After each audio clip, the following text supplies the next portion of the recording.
Hai Sobat Educated.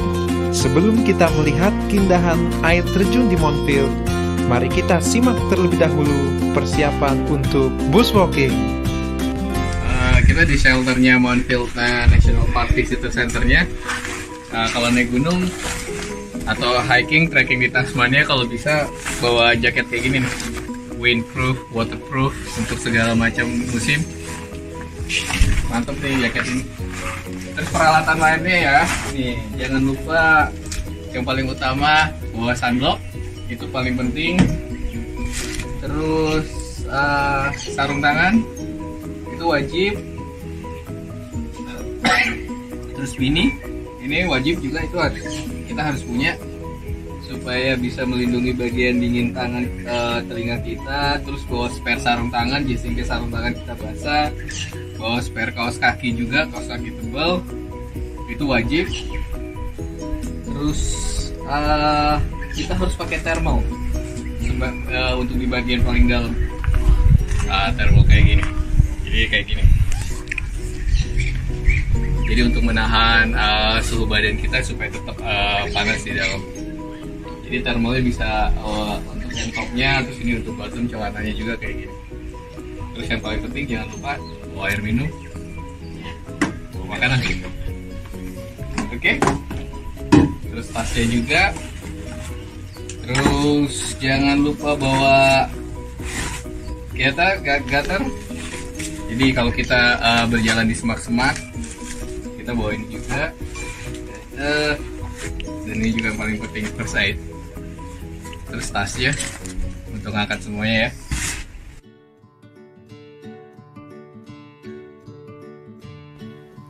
Setelah persiapan selesai, kita bersiap menuju air terjun yang pertama, yaitu Russell Falls. Waktu tempuh dari Main Gate Visitor Center ke Russell Falls sekitar 20 menit berjalan kaki.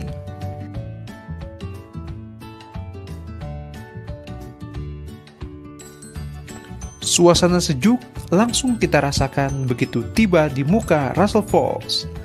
Air terjun ini memiliki ketinggian kurang lebih 20-25 meter.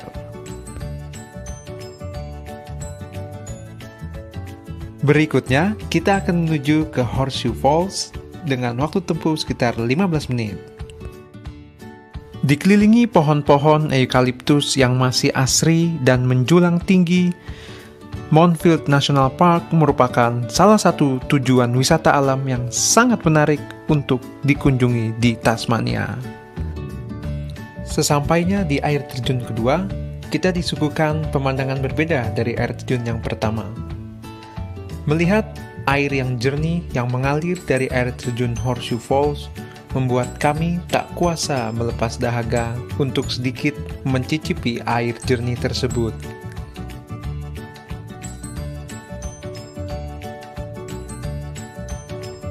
Setelah 30 menit berjalan kaki dari air terjun Horseshoe Falls, sampailah kami di Lady Byron Falls, yang merupakan air terjun yang terletak paling tinggi dari 3 air terjun yang kami singgahi hari ini.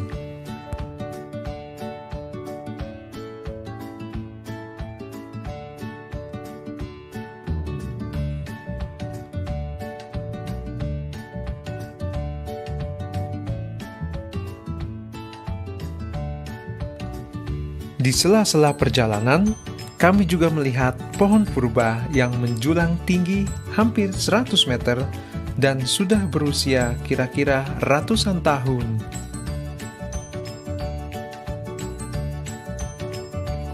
Setelah 3 jam mengarungi air terjun yang berada di Mountville National Park, kini saatnya kita kembali ke Main Gate untuk pulang ke kediaman masing-masing. Sobat Educated, terima kasih udah nontonin kita PPE jalan-jalan ke Mountville. Ditunggu video-video berikutnya, masih banyak lagi spot-spot di Tasmania yang bakal kita tunjukin ke kalian. Terima kasih Sobat Educated yang telah setia mengikuti video ini dari awal sampai akhir. Semoga video ini dapat bermanfaat dalam menambah wawasan kita semua. Akhir kata, Kami ucapkan terima kasih. Sampai jumpa.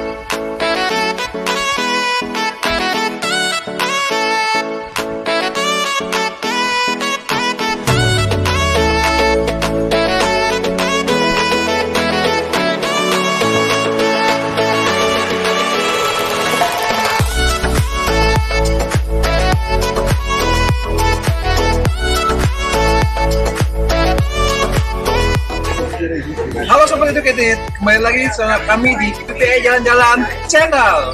Kali ini kita akan pergi ke Desa Perintar.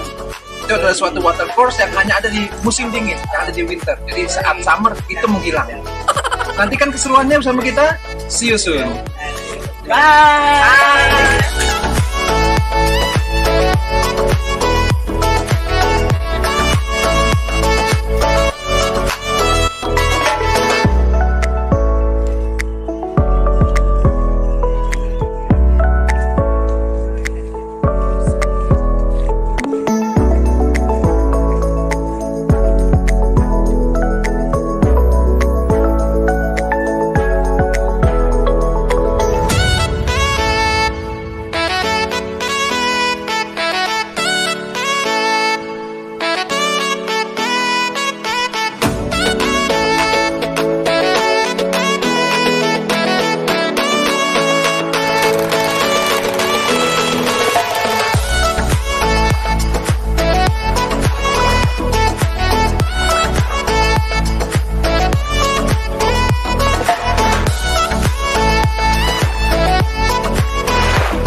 Ya, Sobat Educated, jadi inilah Desa Perintan yang sangat terkenal, yang hanya ada saat musim hujan dan akan menghilang saat musim kemarau. Bagi Sobat Educated yang ingin ke sini, jangan lupa visit Tasmania. Itu arahnya menuju ke Mornington, tapi agak terjal jalannya, jadi berhati-hati. Kita jumpa di episode berikutnya. Salam BPIA. Ciao. Mantap. Ciao. Ciao.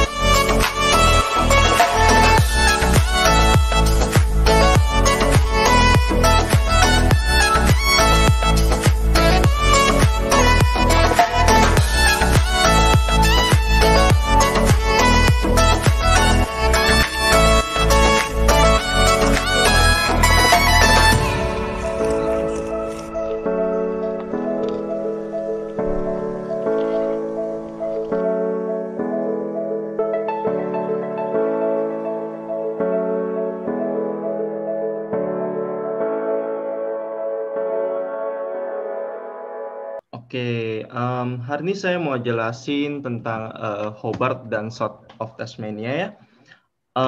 Perkenalkan dulu, nama saya itu Michael Sujaya Jurenang. Saya dulunya bekerja sebagai tour guide dan saya sekarang sebagai representatif dari On the Road Australia. Sebenarnya perusahaannya based in Melbourne. Kita provide private tour, kita juga provide car rental, dan sekarang kita mau kembangin di Tasmania. Saya juga 1 tahun ke belakang, kepengurusan sebelumnya saya bekerja sebagai event officer buat PPI Tasmania, dan sekarang saya adalah social media coordinator untuk PPI Tasmania. Hari ini saya mau jelasin Hobart itu apa. Saya mau jelasin juga Indonesian Society Activity di Hobart, kemudian education di Tasmania, kemudian saya juga mau UTAS, Indonesian student di UTAS itu kegiatannya apa aja, terus jalan-jalan kemana aja, dan kenapa harus ke Tasmania. Oke. Nah, interesting fact about Hobart. Hobart itu adalah ibu kota dan kota terpadat di negara bagian Pulau Australia, Tasmania. Jadi Hobart itu adalah ibu kotanya, dan dia itu sebenarnya didirikan pada tahun 1804. Seorang populasinya 200.000 orang yang tinggal di Hobart, dan menurut kita di Hobart ini punya namanya grup Facebook namanya Hobart Indos. Di grup Facebook tersebut kita kira-kira orang Indonesianya ada 1.000 orang. Ya, sedikit penjelasan tentang Indonesian Society di Hobart. Bisa dilihat di sini, saya share foto-foto sih di presentasi saya. Ini kita tahun kemarin kita ada upacara bendera buat 17 Agustusan. Terus kemudian perayaan 17 Agustus. Kemudian kita pas pandemi kemarin kita bagi-bagi takjil, kemudian kita bikin kolak, terus kemudian ada di sini Ibu Konjen, yang dulu Ibu Konjen Bu Spika, berkunjung ke Hobart. Terus kita di sini juga sering barbecue, makan-makan potluck. Terus sekarang saya mau jelasin universitas apa aja yang ada di Tasmania, a quick overview aja sih. Yang pertama, University of Tasmania. Of course, University of Tasmania itu cuman bisa dibilang sih universitas paling besar yang ada di Tasmania. Dia kalau terletaknya kampusnya di Sandy Bay. Dia specialize in seperti yang Pak Imran bilang, dia specialize in bidang maritim, aquaculture. Sebenarnya agriculture juga bagus. Terus kemudian Royal Greenfield Institute of Technology ini kampusnya aslinya juga based on Melbourne, tapi dia baru buka cabang di Hobart. Kemudian next, TAFE ini adalah sekolah kejuruan. Jadi kejuruan untuk community, kejuruan tentang tourism, cookery. Jadi sekolah kejuruan itu di sini semua. Terus next, where should I go kalau ke Tasmania? Nah, ini yang tentang jalan-jalannya. Di sini kalau ke Hobart itu enaknya sih pergi yang kalau mau melihat ke museum, museum paling bagus yang saya paling rekomen itu pergi ke Museum of Old and New Art atau panggilannya MONA. Di sini ya saya share foto-fotonya ya banyak apa ya namanya? Dia punya karya-karya segala macam lukisan, tapi ini cukup unik sih, bagus banget. Jadi antara kombinasi antara kesenian yang tua dan kesenian yang modern gitu. Terus ini Bruny Island. Kalau pergi ke Tasmania itu kita di Bruny Island itu letaknya ada di sekitar 1 jam mengendarai mobil ke Kettering, kemudian mesti naik ferry sekitar 30 menit. Nah, ini pemandangannya bisa lihat penguin, tapi penguin yang ini datang baru malam. Kalau di The Next ini penguinnya datang baru malam, dia baru datang kalau malam. Jadi kalau siang-siang nggak bisa lihat. Kalau mau datang lihat penguin mesti malam-malam. Kemudian ya ini ada lighthouse-nya, dan kalau nggak salah sekitar ferry-nya, sekitar mobil itu harganya $30 untuk ke Bruny Island. Terus ini tempat favorit saya ya kalau lagi mau bengong gitu. Ini Mount Wellington. Ini kota Hobart di bawah. Mount Wellington ini kayak di belakang kota Hobart. Dan dia tuh bersalju, dingin banget di sana kalau lagi winter. Dan uniknya kota Hobart itu didempetin ya di antara gunung yang bersalju sama laut. Jadi menurut saya tempat kayak gini nggak ada bisa ditemuin di Australia dimanapun. Nah, jadi cukup unik. Dan uniknya kalau mau ngeliat salju di Hobart, dari kotanya itu cuma perlu 30 menit nyetir naik ke atas. Jadi dekat banget. Oke, terus ya bisa lihat pemandangannya di sini dan roadnya tertutup salju kalau lagi winter, dan biasanya kalau lagi winter lagi turun salju dia roadnya ditutup. Next, ini juga bagus, Mountfield National Park, bisa lihat pohon-pohon yang usianya udah jutaan tahun. Tempat bersalju juga ada waterfall juga di sana. Kemudian next, ya ini foto-foto landmarknya di Hobart yang kayak di videonya yang tadi. Videonya sih udah lumayan jelas ya untuk jelasin tentang tourism di Tasmania, kemana aja perginya. Salah satu contohnya adalah Salamanca Market. Kemudian ini bisa kita lihat, ini kota Hobart nih, kalau dilihat dari Sandy Bay ya. Jadi kota Hobart tuh ada sungai di tengah-tengahnya, dan ini Gunung Mount Wellington, ya bisa kelihatan dari sini jelas. Nggak gitu gede sih kotanya, kemana-mana saya ngerasa deket banget gitu. Kemudian ini Cascade Brewery, ya ini dia buat bir ya, minuman bir. Terus, oke, saya dari on the road karena hari ini spesial ya tentang Tasmania, kita mau extend juga.